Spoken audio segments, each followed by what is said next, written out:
الحمد لله رب العالمين. أشهد أن لا إله إلا الله وحده لا شريك له،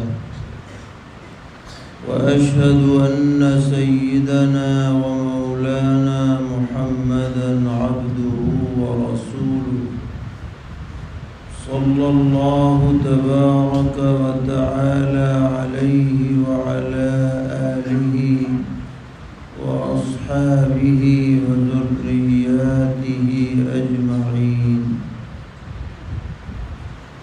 أما بعد، فأعوذ بالله من الشيطان الرجيم. بسم الله الرحمن الرحيم. فإما يأتينكم مني هدى فمن تبع هداي فلا خوف عليهم ولا هم يحزنون. صدق الله مولانا العلي العظيم. معزز علماء کرام، طلبہ عزیز اور قریب اور دور سے تشریف لانے والے فرزندان توحید، بزرگوں اور بھائیوں، یہ مبارک مجلس ہے اور بہت ہی شکر کا موقع ہے کہ اس ادارہ فیض القرآن میں باقاعدہ تکمیل افتاء کا شعبہ قائم کیا گیا ہے اور اس کی تعلیم کا آغاز ہو رہا ہے، جس پر اللہ تعالیٰ کا جتنا بھی شکر بجا لائیں کم ہے۔ منتظمین پر بھی شکر واجب ہے، اساتذہ کرام پر بھی شکر لازم ہے، طلبہ عزیز کو بھی شکر ادا کرنا چاہیے، اور علاقے کے سبھی اہل ایمان کو اللہ تعالیٰ کا شکر بجا لانا چاہیے کہ اس نے علاقے میں اس ایک فرض کفایہ کی تکمیل کا موقع عطا فرمایا ہے۔ ہماری دلی دعا ہے کہ اللہ تعالیٰ اس سلسلے کو قبول فرمائیں اور اس کی برکات کو گھر گھر عام فرمائیں۔ چونکہ اس مجلس میں صرف طلبہ افتاء ہی موجود نہیں بلکہ ہر درجے کے طلبہ ہیں ماشاءاللہ، اور پھر عوام و خواص بھی بڑی تعداد میں موجود ہیں۔ اس لیے چند بنیادی باتیں گوش گزار کرنی ہیں جو ہر مسلمان کے ذہن میں رہنی چاہیے۔ پہلی بات یہ ہے کہ عام طور پر یہ سمجھا جاتا ہے کہ انسان اپنی زندگی میں آزاد ہے، جو اس کی مرضی ہو وہ کرے۔ ایک ذہن دنیا میں یہ پایا جاتا ہے۔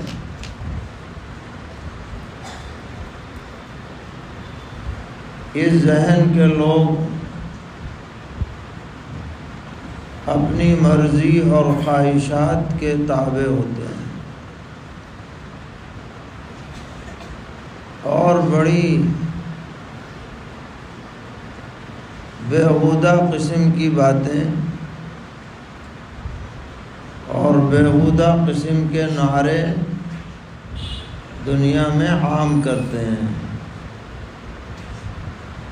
جیسے آپ نے سنا ہوگا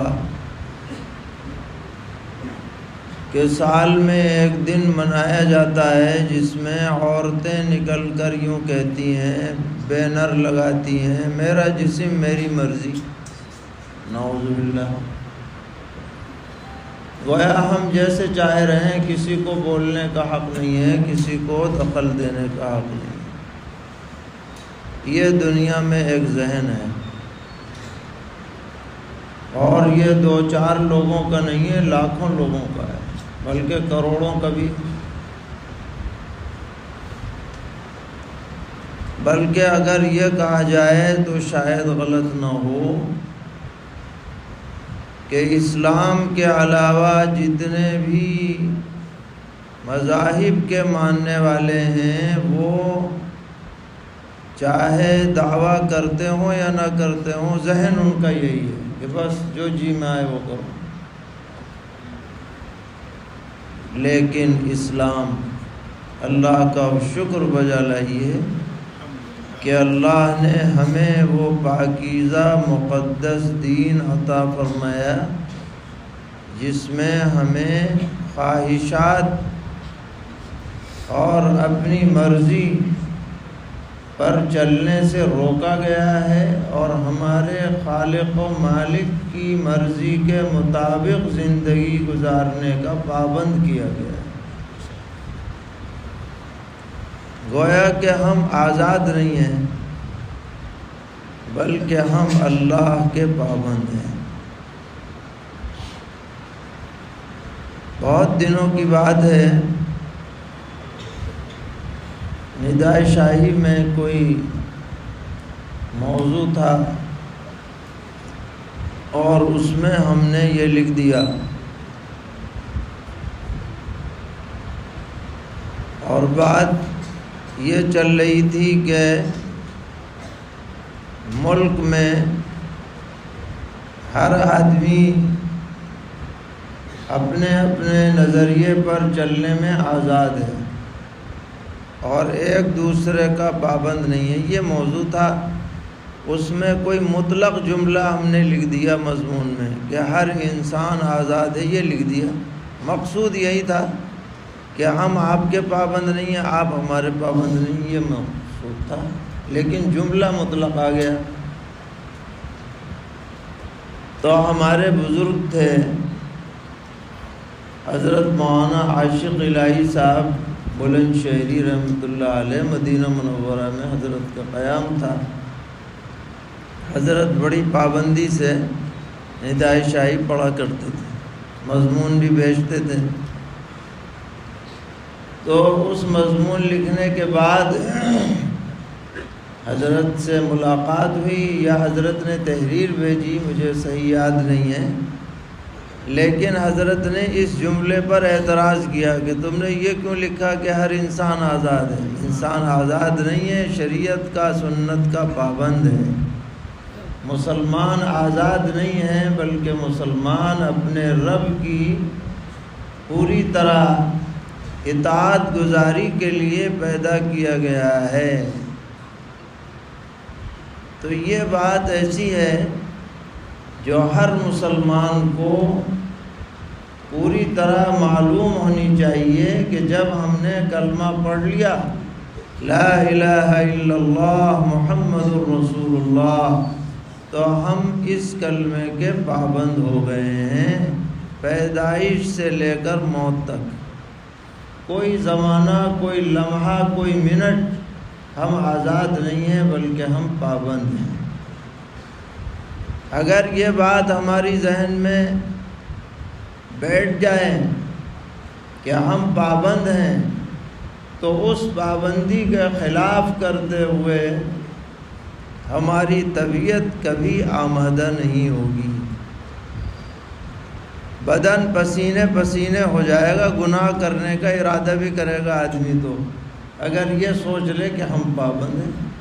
پابندی جیسے ہی چھوٹے گی تو کپ کپی چڑھ جائے گی، دل کانپ جائے گا، اور آدمی کوشش کرے گا کہ کوئی ایسا عمل نہ کرے جو پابندی کے خلاف ہو جائے۔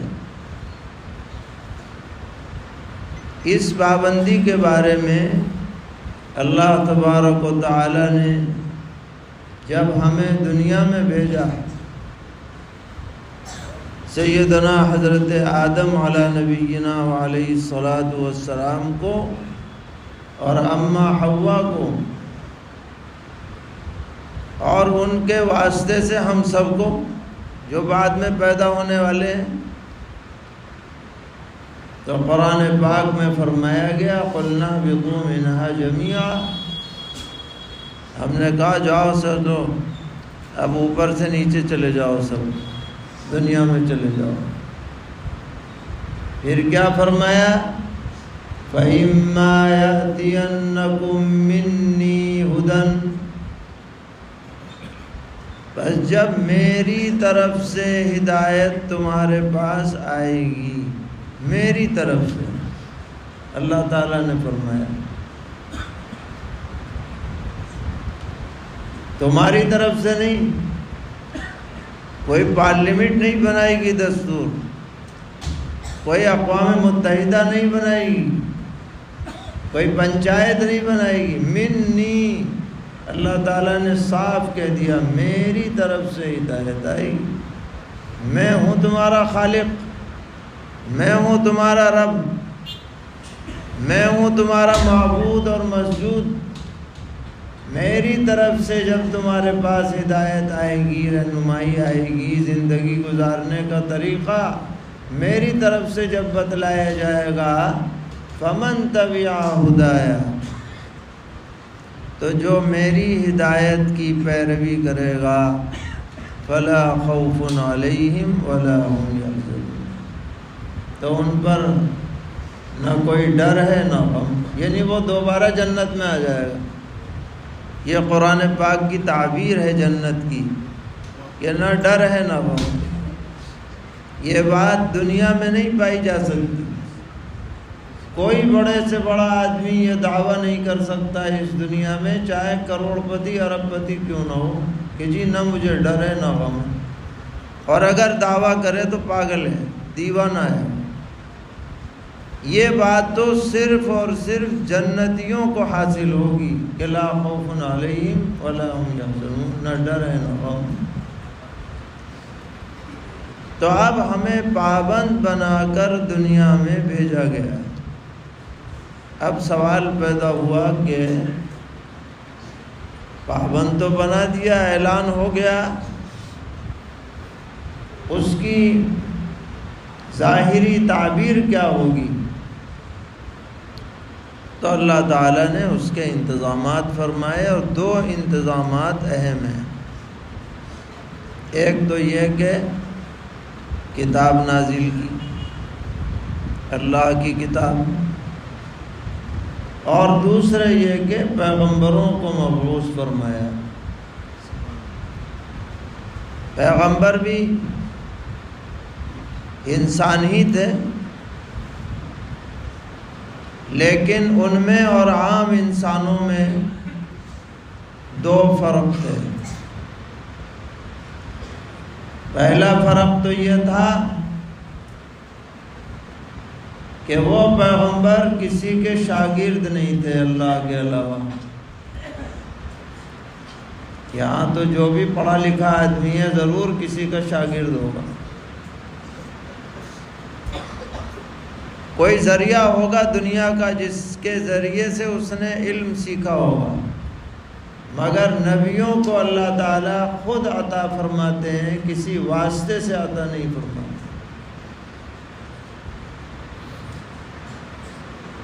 دوسری خصوصیت نبیوں میں یہ رہی کہ اللہ نے انہیں ہر گناہ سے معصوم فرما دیا، محفوظ فرما دیا، کسی بھی گناہ میں وہ مبتلا نہیں، 100% نیک،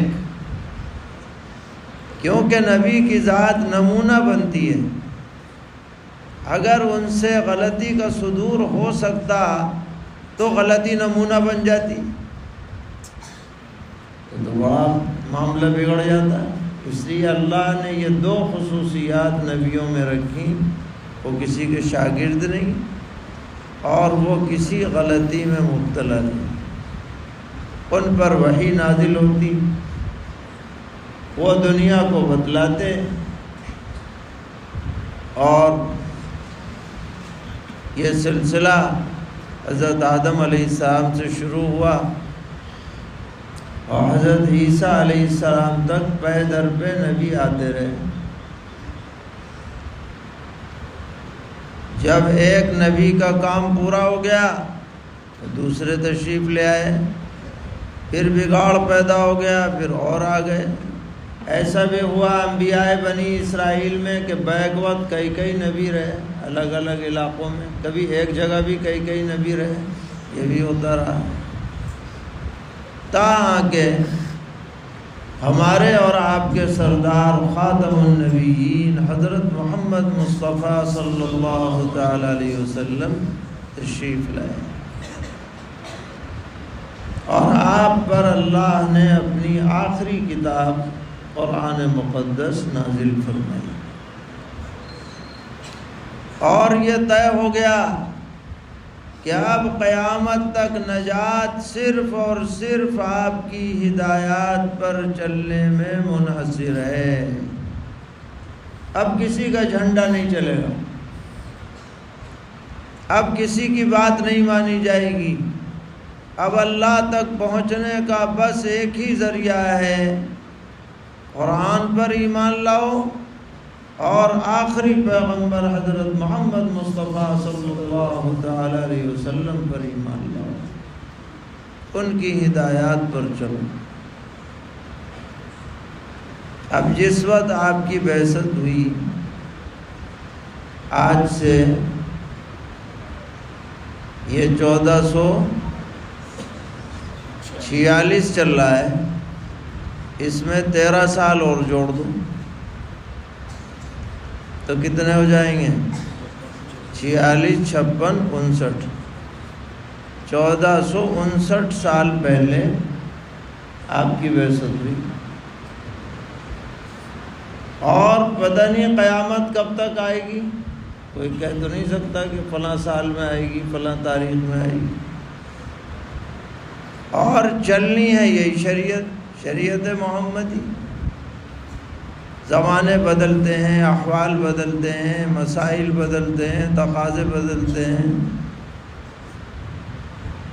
اگر وہ سارے مسائل جو قیامت تک آنے والے ہیں قرآن میں لکھ دیے جاتے یا پیغمبر علیہ السلام ان سب کو بتا کے جاتے تو میاں آدھے سے زیادہ تو لوگ کو پلے ہی نہ پڑتے کہ کیا کہہ دیا حضرت نے۔ اب مثال کے طور پر آج سے 150 سال پہلے کوئی سوچ نہیں سکتا تھا کہ ہوائی جہاز میں کوئی اڑ بھی سکتا ہے، کوئی اگر کہتا بھی کہتا کہ بیوقوف ہو رہا ہے، کہیں ایسا بھی ہے؟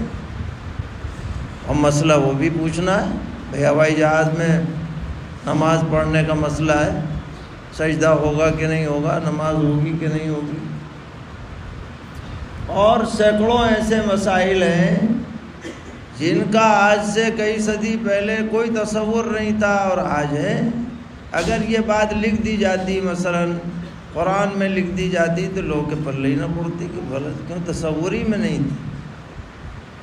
دوسرے یہ کہ اتنا بڑا ذخیرہ جمع ہو جاتا کہ سنبھال کے رکھنا مشکل۔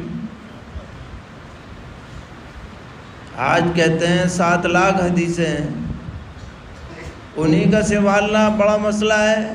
اگر ہر مسئلہ بیان کیا جاتا تو کئی کروڑ حدیثیں ہوتی ہیں، ان کو کون سنبھال کے رکھتا، کہاں رکھتا، کب تک رکھتا، بڑا سنگین مسئلہ تھا، اور رہنا ہے باقی قیامت تک، اور مسئلے بھی سب حل ہونے۔ ایسا نہیں ہو سکتا کہ شریعت میں مسئلے کا حل نہ ہو۔ ہمارا علم تو کم ہو سکتا ہے، لیکن یہ نہیں کہا جا سکتا کہ اس کا حل شریعت میں موجود نہیں ہے۔ یہ ضرور کہا جا سکتا ہے کہ جی ہمیں پتہ نہیں چل رہا کیونکہ ہم کم علم ہیں، اگر شریعت میں حل موجود ہے، اصل ہو یا بدل ہو۔ اس لیے شریعت میں تقدیری طور پر، تکوینی طور پر 3 طریقے اپنائے گئے۔ پہلا تو بھائی قرآن مقدس، دوسرے سنت رسول اللہ، تیسرے اجماع امت۔ یہ 3 مصادر ہوئے۔ اب ان تینوں سے مستفاد ایک راستہ کھولا گیا جس کا نام ہے قیاس، والاصل الرابع القیاس۔ آپ نے نور الانوار، بسامی وغیرہ میں پڑھا ہے۔ اور یہ قیاس اس سے اوپر کی 3 دلیلوں سے الگ کوئی چیز نہیں ہے۔ اگر ان تینوں سے قیاس کو الگ کر لیا جائے تو وہ قیاس معتبر نہیں رہے گا، وہ قیاس رحمانی کے بجائے شیطانی ہو جائے گا۔ لازم ہے کہ قیاس کی ڈور جڑی رہے کتاب اللہ سے، سنت رسول اللہ سے یا اجماع امت سے، جبھی وہ قیاس معتبر ہو سکتا ہے۔ چنانچہ آپ نے اصول کی کتابوں میں پڑھا کہ قیاس کا مفہوم یہ ہے، مطلب یہ ہے کہ نصوص سے ثابت شدہ حکم کو متعدی کر دیا جائے نظائر تک، تعدیت الحکم الی مثلی، یہ دراصل قیاس ہے۔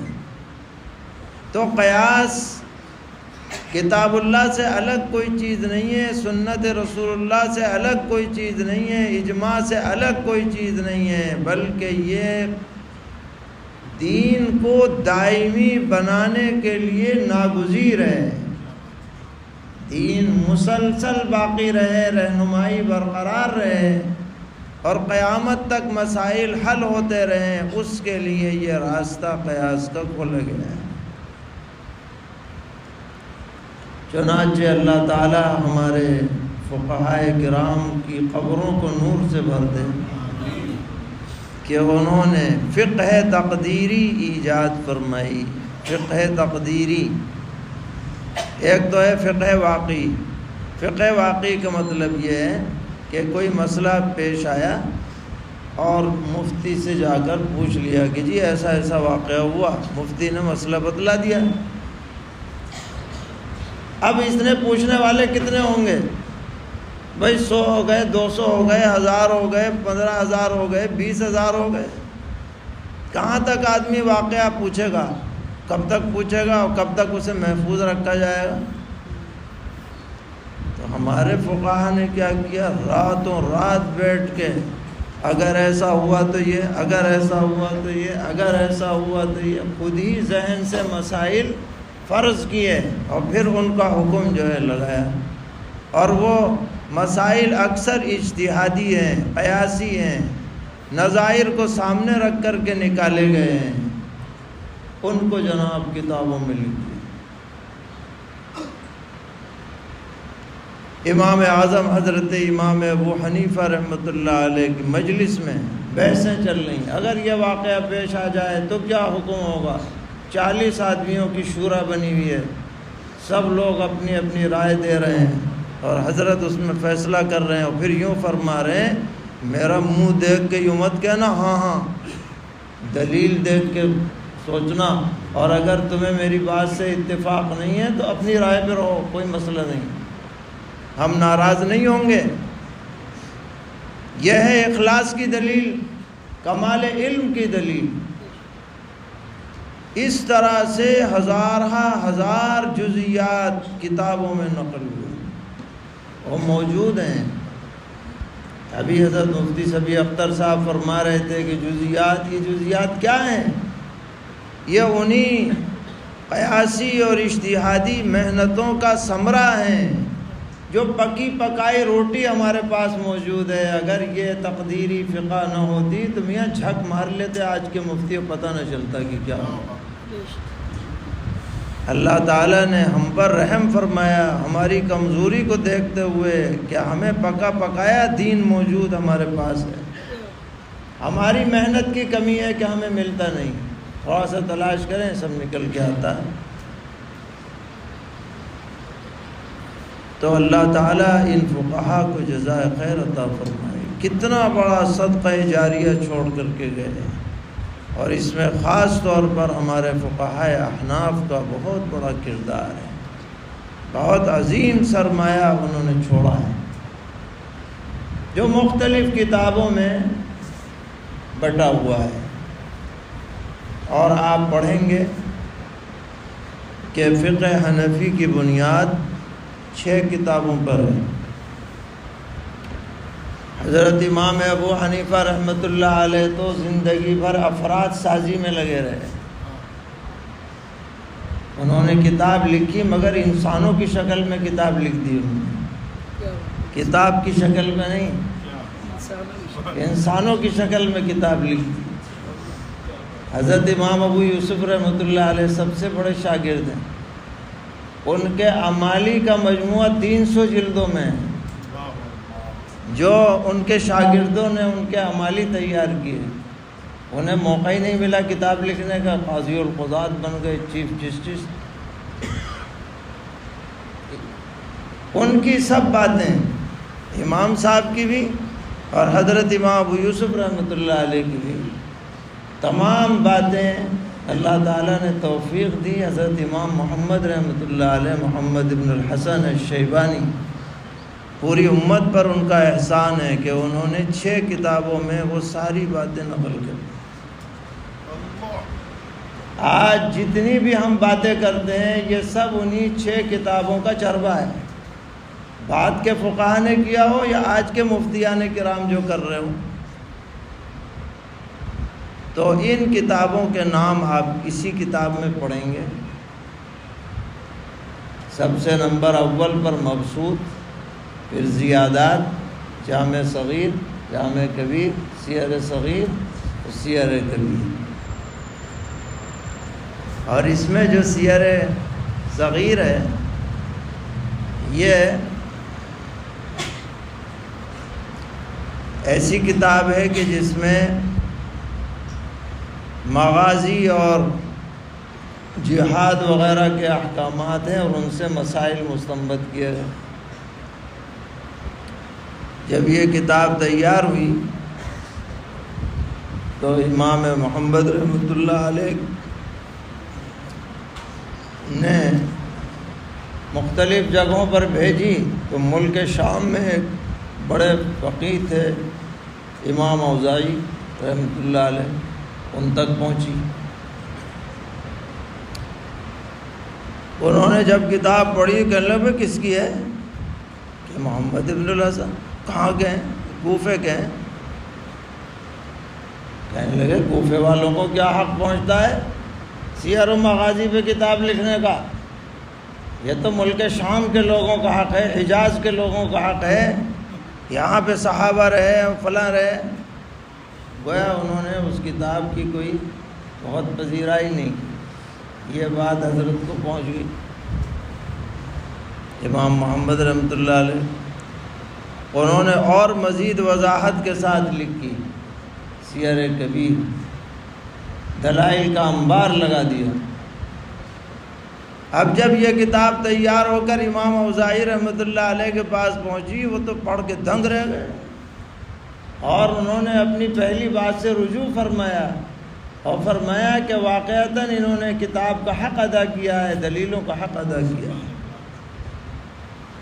تو یہ 6 بنیادی کتابیں ہیں جو فقہ حنفی کا سرمایہ ہے۔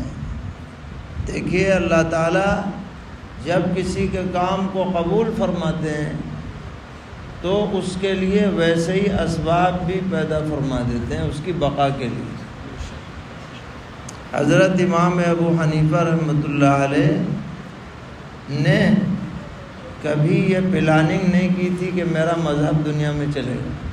یہ خاص بات ہے سمجھنے کی. کہیں سے یہ ثابت نہیں ہو سکتا کہ انہوں نے کوئی تحریک چلائی ہو کہ بھئی فقہ حنفی دنیا میں چلے، میری بات چلے، میرا نام دنیا میں کیا ہو جائے، روشن ہو جائے. انہوں نے کتاب ہی نہیں لکھی. باقاعدہ افراد پر محنت کی، اور وہ محنت بھی اللہ کی رضا کے لیے کی ہے، اس لیے نہیں کی کہ امام ابو حنیفہ کا نام روشن ہو. لیکن ما کان للہ بقیہ، جو کام اللہ کے لیے کیا جاتا ہے وہ باقی رہتا ہے. چنانچہ ان کو ایسے شاگرد مل گئے جنہوں نے حضرت کی تمام باتوں کو جمع کر کے اور دنیا میں عام کر دیا. آج ان کی فقہ روشن ہے. مسائل پر جہاں بھی عمل ہوتا ہے، دنیا کے کسی بھی خطے میں کوئی حنفی امام صاحب کی فقہ پر عمل کرتا ہے تو اس کے اجر و ثواب میں کچھ نہ کچھ امام صاحب کا بھی ضرور حصہ ہوگا دنیا میں، اور آخرت میں اس کا اجر ملے گا. تو اللہ تعالیٰ نے ہمیں اس عظیم نسبت سے نوازا ہے. کتابیں تو سبھی پڑھتے ہیں. ہمارے درس نظامی میں مالا بدھ سے شروع ہو جاتی ہے فقہ. مالا بدھ منو ہے، پھر نور العزا ہے، پھر قدوری ہے، شرح وقایہ ہے، اور پھر ہدایہ کی 4 جلدیں ہیں. سب پڑھتے ہیں. تو سوال پیدا ہوا کہ جب سب پڑھ لی کتابیں، فقہی کی کتابیں پڑھی، تو تکمیل افتاء کی کیا ضرورت؟ کتابیں تو پڑھ ہی لی. تو اس کا جواب یہ ہے کہ نصاب میں جو کتابیں پڑھی جاتی ہیں نا، مالا بدھ منو، نور العزا، قدوری وغیرہ، ہدایہ، تو طالب علم کے پیش نظر مسئلہ جاننا تو ضمنی ہوتا ہے، حل کتاب اصل ہوتا ہے.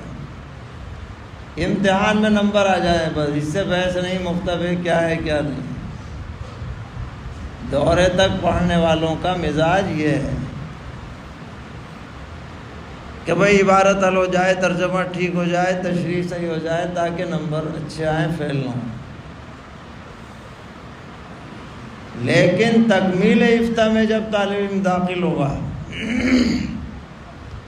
اب حل کتاب نمبر 2 پہ چلا گیا، اب مفتبے کیا ہے یہ تلاش کرو، یہ نمبر 1 پر ہے.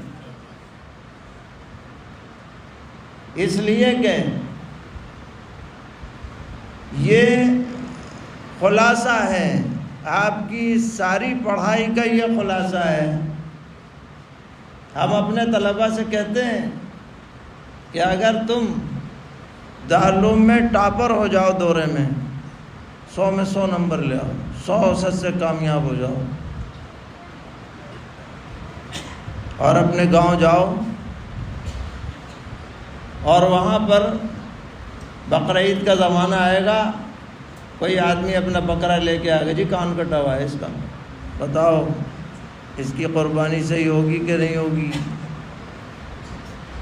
آپ کہنے لگے جی مجھے تو پتہ نہیں.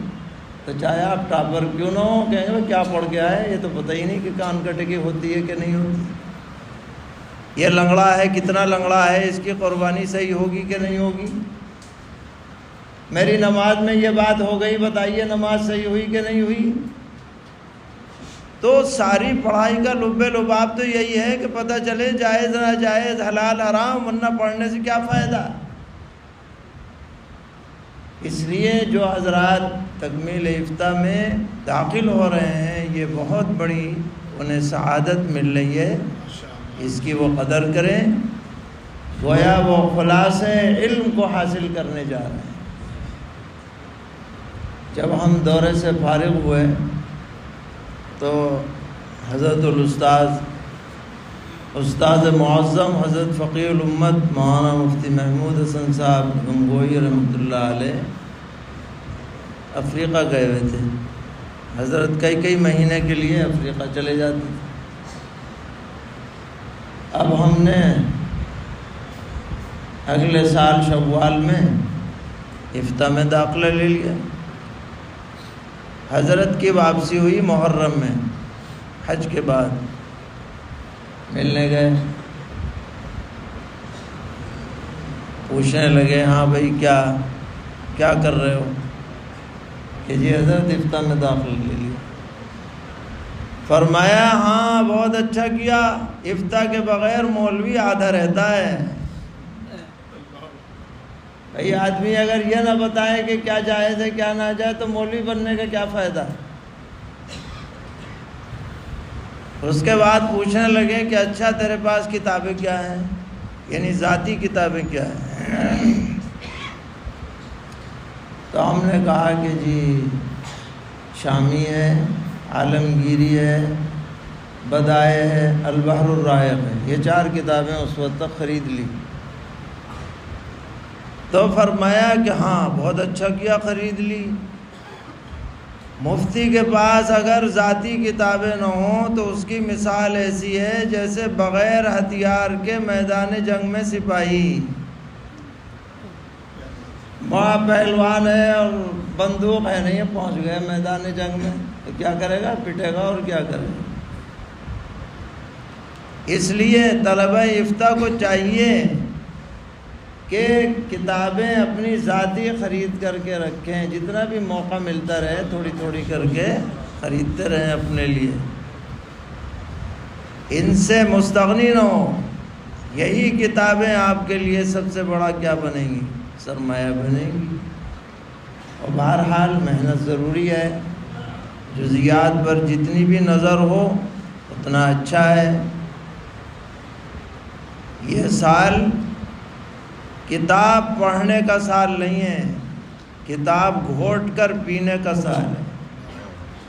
یہ نہیں کہ آدمی وہ پڑھ لے کہ جی ترجمہ کر لو، تشریح کر لو، یہ زمانہ گزر گیا دورے تک بس۔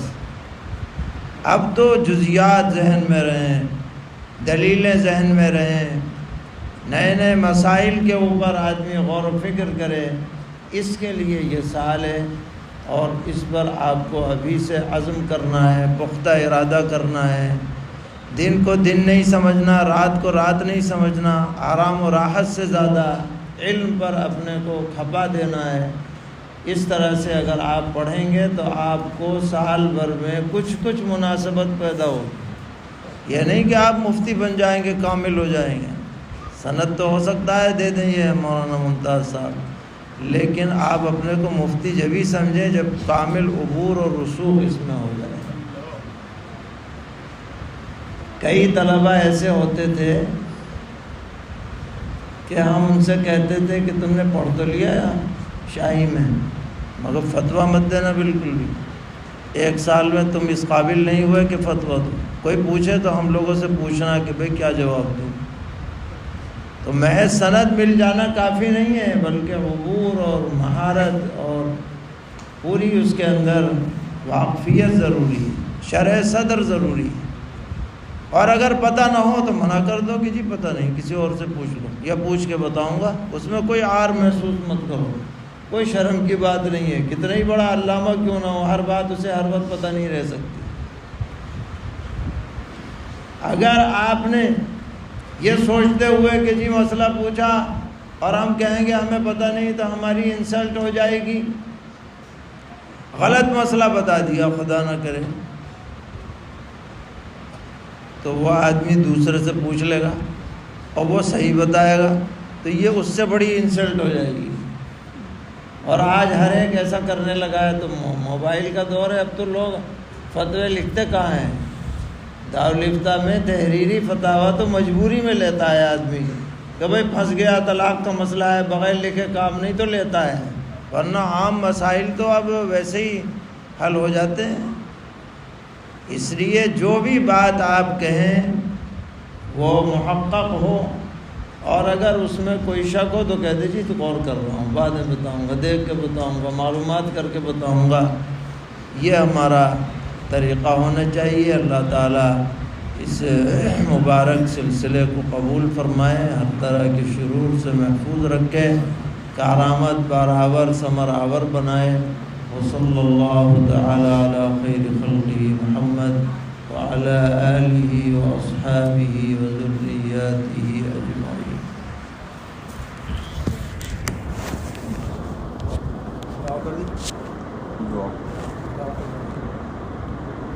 دعا